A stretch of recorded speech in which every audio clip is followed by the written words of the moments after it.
Hello everyone, स्वागत है आप सबों का एक बार फिर से आपके अपने यूट्यूब चैनल रामगढ़ एडुकेयर में। Jharkhand BEd, MEd, BPEd, MPEd entrance exam 2024 के लिए फॉर्म फिल करना चाहते हैं दोस्तों, तो लिंक एक्टिवेट कर दिया गया है झारखंड संयुक्त प्रवेश प्रतियोगिता परीक्षा पार्षद द्वारा। कैसे आपको फॉर्म फिल करना है वो मैं बताने वाला हूं, और बिल्कुल फ़ोन से भी आप कर सकते हैं, और अगर समस्या हो रही है तो आप कैफ़े की मदद ले सकते हैं दोस्तों। तो यहाँ पर आ जाना है आपको। Click here for all online application submission. अभी तक 2023 ही लिखा है, इसको अपडेट नहीं किया गया है, लेकिन आपको यहीं पे आना है, यहीं से आपको फॉर्म फिल करना है। यहाँ पर आके क्लिक कीजिएगा, और इस साइट में विज़िट करने का आदत आपको डाल लेना है, क्योंकि जब तक आपका एडमिशन नहीं हो जाता है ये साइट आपको विज़िट करते रहना होगा। यहाँ पर शुरू में देखेंगे पहले नंबर सीरियल नंबर में दिख रहा है BEd, MEd, BPEd, MPEd entrance examination 2024। यहाँ पर डेट है 15 तारीख से शुरू हुआ है, 15 फरवरी से 15 मार्च तक ये अभी ओपन रहेगा, तो आपको अकबकाना बिल्कुल भी नहीं है। क्लिक हेयर का यहाँ ऑप्शन दिख रहा है, क्लिक करेंगे। नेक्स्ट पेज इस तरह से खुलेगा दोस्तों। यहाँ भी वही सारी चीज़ें, यहाँ पर इंस्ट्रक्शन दिए हुए हैं, इनको आप फॉलो कर सकते हैं। 6-7 इंस्ट्रक्शन दिए हुए हैं, और यहाँ पर आपको दिखेगा अप्लाई ऑनलाइन एप्लीसेंट लॉगिन। आने के बाद यहाँ पर दोस्तों अप्लाई ऑनलाइन जो दिख रहा है, यहाँ पर आपको क्लिक करना है। अप्लाई ऑनलाइन करने के बाद में आपका रजिस्ट्रेशन आईडी मिलेगा, उसके बाद फिर हम लॉगिन करेंगे। तो पहले यहाँ पर अप्लाई करना होगा। फ़ोन से कर रहे हैं तो यहाँ से आप डैशबोर्ड मोड में कर लीजिएगा, यहाँ से सुविधा होगा। अप्लाई ऑनलाइन करेंगे, देखते हैं आगे क्या इंटरफेस आता है। तो यहाँ पर इस तरह का इंटरफेस देखने को मिलेगा आपका। Select course name, email ID, mobile number, email ID सही से रखिएगा। पासवर्ड भी याद रखिएगा हमेशा, या फिर नोट करके लिख लीजिएगा। चलिए इनको फिल कर लेते हैं पहले, उसके बाद नेक्स्ट करते हैं। अब सभी साथियों का यहाँ पर एक ही जगह ओपन होगा। देखिए यहाँ पर कोर्स सेलेक्ट कीजिएगा, तो यहाँ पर बीएड, बीपीएड, एमपीएड जो भी आपको फॉर्म फिल करना है उसको आप सेलेक्ट कर सकते हैं। जिनको एमएड करना है तो एमएड के लिए सेलेक्ट करेंगे, जिनको बीएड करना है बीएड के लिए सेलेक्ट करेंगे। आगे अपना नाम, पासवर्ड यहाँ पर सही से आपको यूज़ करना है, और पासवर्ड नोट डाउन करके भी लिख लेना है। इसमें capital letter, small letter, special characters और नंबर्स भी आप यूज़ कर सकते हैं। आगे यहाँ पर आपको सिक्योरिटी कोड मिलेगा, इसको रिफ्रेश करके आपको यहाँ पर फिल कर लेना है। मैं फिल कर देता हूँ। सब कुछ अच्छे से फिल करने के बाद में यहाँ पर आपको सबमिट का ऑप्शन दिख रहा है, सबमिट करना है। पासवर्ड आप जब भी क्रिएट करेंगे पहले कोई स्मॉल लेटर लिखेंगे, उसके बाद में कैपिटल लेटर में, उसके बाद में आप स्पेशल कैरेक्टर यूज कर सकते हैं, @ हैच या फिर कुछ भी। उसके बाद में आपको नंबर्स लिख सकते हैं, और नोट करके रख लेना है आपको। उसके बाद यहाँ पर आगे बढ़ जाना है सबमिट ऑप्शन में। सबमिट करने पर इस तरह का ऑप्शन खुलेगा आपको, आर यू श्योर, तो यस करना है, yes I am sure. Sure करने पर आप जो मोबाइल नंबर इंटर किए हैं, मोबाइल नंबर में आपका एसएमएस चला गया होगा, और एसएमएस में आपका रजिस्ट्रेशन नंबर होगा, उसको हमेशा के लिए रखिएगा अच्छे से। या फिर आपके मेल में भी गया होगा, मेल भी चेक कर लेंगे। मेरा एसएमएस में आ गया है। अब यहाँ पर आपको नेक्स्ट जो काम है, अब लॉगिन करना है, तो लॉगिन पे क्लिक करेंगे। अब लॉगिन जैसे ही क्लिक करेंगे, अभी जो रजिस्ट्रेशन नंबर गया है हमारे एसएमएस में उसको यहाँ पर इंटर करेंगे, और जो पासवर्ड जो हमने सेट किया था उसको इंटर करेंगे, और फिर नेक्स्ट करेंगे, लॉगिन करेंगे। उसके बाद सिंपली आपको लॉगिन करना है। पीडीएफ का टेंशन नहीं लीजिएगा, कैम स्कैनर से आप पीडीएफ बना सकते हैं, कोई दिक्कत नहीं है। फ़ोटो भी स्कैन करके कैसे रिसाइज करना है वो भी मैं बताऊंगा आपको। पासवर्ड अगर ब्राउज़र पर ही सेट करना चाहते हैं ताकि बार बार लॉगिन के टाइम में आपको इंटर ना करे, तो इस तरह का सेव पासवर्ड दिखेगा, यहाँ पर सेव कर लीजिएगा, तो डायरेक्ट आप लॉगिन कर सकते हैं। अब नीचे देखेंगे पर्सनल डिटेल्स। ध्यान से देखेंगे, अगर फ़ोन से कर रहे हैं तो डेस्कटॉप मोड में है। चलिए अभी यहाँ पर ध्यान से आप देखेंगे, कैंडिडेट नेम आ गया है आपका, कोर्स जो बीएड सेलेक्ट किए थे, आपको जो भी कोर्स सेलेक्ट करना है। यहाँ पर फादर्स नेम फिल करना है, मदर्स नेम फिल करना है, जेंडर, डेट ऑफ बर्थ। उसके बाद में यहाँ पर ऑक्यूपेशन है, मदर्स फादर ऑक्यूपेशन है। उसके बाद सेलेक्ट सब्जेक्ट कैटेगरी, तो कौन सा कैटेगरी में आप ले रहे हैं, आपका किस कैटेगरी में आता है। बैचलर ऑफ इंजीनियरिंग में आता है, bachelor of technology, commerce, humanities या सोशल साइंस, या फिर साइंस के कैटेगरी में आता है। जिस भी कैटेगरी में आता है उसको चूज करना है। चॉइस ऑफ सेंटर, किस एरिया में आपको सेंटर चाहिए या कौन सा सेंटर चाहिए उसको यहाँ पर चूज करना है। फर्स्ट प्रेफरेंस, पहले नंबर पे आप किस प्रेफरेंस को रखना चाहते हैं उसको सेलेक्ट करना है। उसके बाद में सेकंड प्रेफरेंस, 2 सिटी यहाँ पर चूज करने का ऑप्शन है, तो 2 सिटी आप चूज कर सकते हैं पहले दूसरे नंबर पर। रिजर्वेशन कैटेगरी बहुत ही सावधानी से आपको फिल करना है। यहाँ पर देखिए, is permanent local resident of Jharkhand, अगर आप हैं, अगर आप झारखंड के हैं तो यहाँ पर आपको क्लिक करना है, यस करना है। उसके बाद में रेसिडेंशियल स्टेटस पूछा गया है, तो यहाँ पर देखते हैं आप यहाँ के लोकल रेसिडेंट हैं कि परमानेंट हैं। अगर परमानेंट है तो परमानेंट कीजिएगा, लोकल है तो लोकल कीजिएगा।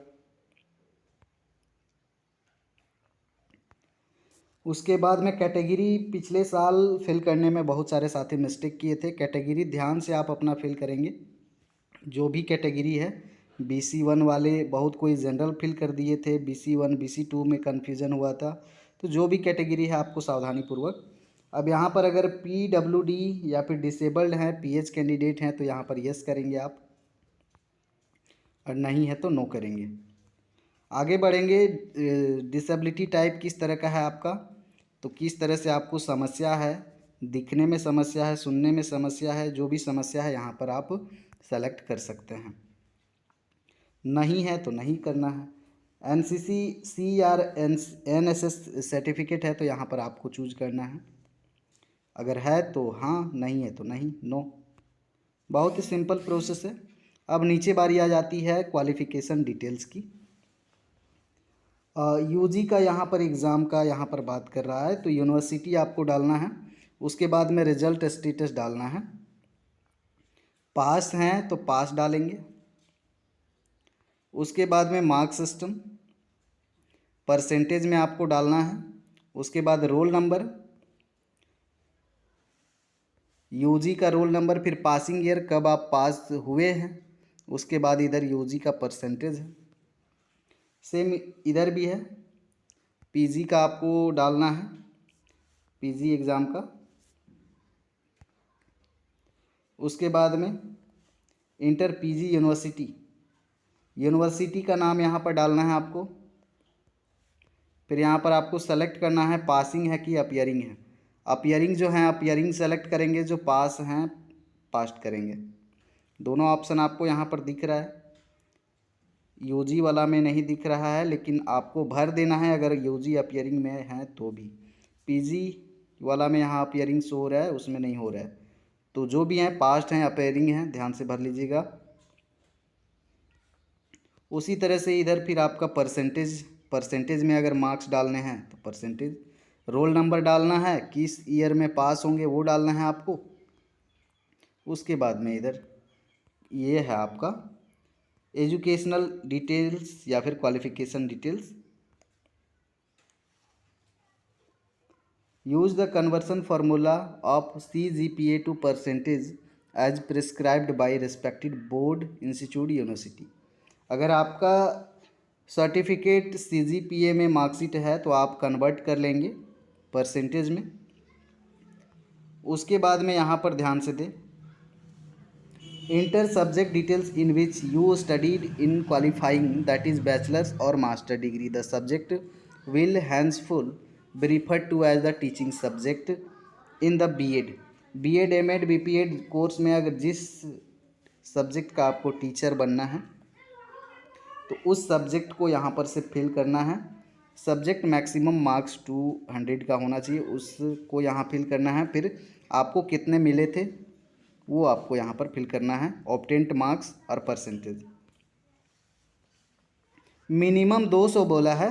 अगर आपका तीनों सेमेस्टर, चारों सेमेस्टर या कंप्लीट कोर्स में आपका अगर ऑनर्स पेपर ही डालना है तो पूरा उस सब्जेक्ट में, जो भी सब्जेक्ट यहाँ पर आप फिल कर रहे हैं, उस सब्जेक्ट में जो टोटल मार्क्स था उसको यहाँ पर डालना है। और टोटल मार्क्स में आपने उस सब्जेक्ट में कितने प्राप्त किए हैं उसको यहाँ पर आपको फिल करना है, परसेंटेज उसके बाद इधर कैलकुलेट हो जाएगा।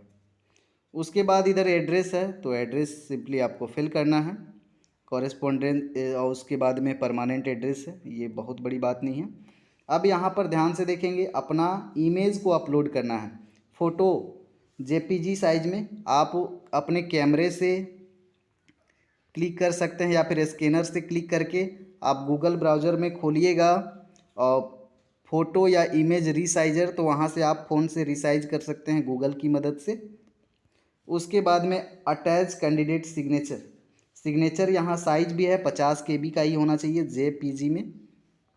तो स्कैनर की मदद से आपको भी स्कैनर से यहाँ पर स्कैन कर लेना है अपने सिग्नेचर को। और वही अगर साइज रिसाइज नहीं कर पा रहे हैं तो गूगल में आप खोलिएगा इमेज रिसाइजर, एक वेबसाइट मिलेगा इमेज रिसाइजर, तो वहाँ से आप अपने फ़ोटो या फिर डॉक्यूमेंट PDF को रिसाइज बड़े ही आसानी से कर सकते हैं। यहाँ पर लेफ्ट हैंड का थंब भी आपको देना है। अगर आपके पास वो थंब वाला जो होता है नहीं है तो फिर आप अपने हाथ पे अपना जो थंब है वहाँ पर पेन का यूज़ करके पूरे रंग लीजिएगा, अपने अंगूठे को पूरा रंग लीजिएगा पेन का यूज़ करके, और वाइट पेपर में ऐसे ही आप थंब इम्प्रेशन ले सकते हैं। तो उसको भी स्कैन करके डाल सकते हैं, कोई दिक्कत वाली बात नहीं है। अब ये जो महत्वपूर्ण हिस्सा है ये 4 MB का होना चाहिए मैक्सिमम। अब इसमें आपके जितने भी सर्टिफिकेट हैं एक PDF में आपको बनाना है, कैम स्कैनर या फिर कोई भी स्कैनर से आप सभी डॉक्यूमेंट्स को एक एक करके स्कैन कर लेंगे और एक सिंगल PDF बनाइएगा। अगर 4 MB से ज़्यादा होता है तो फिर वही गूगल से जा कर के आपको रीसाइज करना है रिसाइजर की मदद से।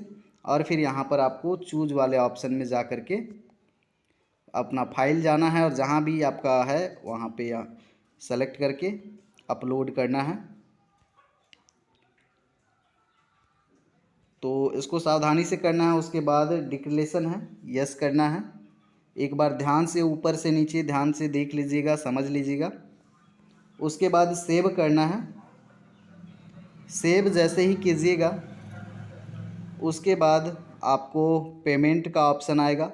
तो पेमेंट आप अपने डेबिट, क्रेडिट या फिर UPI की मदद से आप कर सकते हैं। और PDF को पूरा सेव करके रख लीजिएगा, सेव का भी ऑप्शन मिलेगा पेमेंट करने के बाद में। और जो रजिस्ट्रेशन नंबर है, ईमेल और आपका जो पासवर्ड है, ये सारी चीज़ें भी नोट करके रख लीजिएगा। तो सिंपल प्रोसेस है, आप फ़ोन से भी कर सकते हैं, कैफ़े जा सकते हैं, जैसे आपको सुविधा होता है वैसे कर सकते हैं। मुझे बताना था आप लोगों को, मैंने बताया। अब मेरे को तो फॉर्म भरना नहीं है कि मैं यहाँ पर भरूँ, इसीलिए डेमो ही दिखा रहा था। चलिए मिलते हैं अगले अपडेट में, धन्यवाद।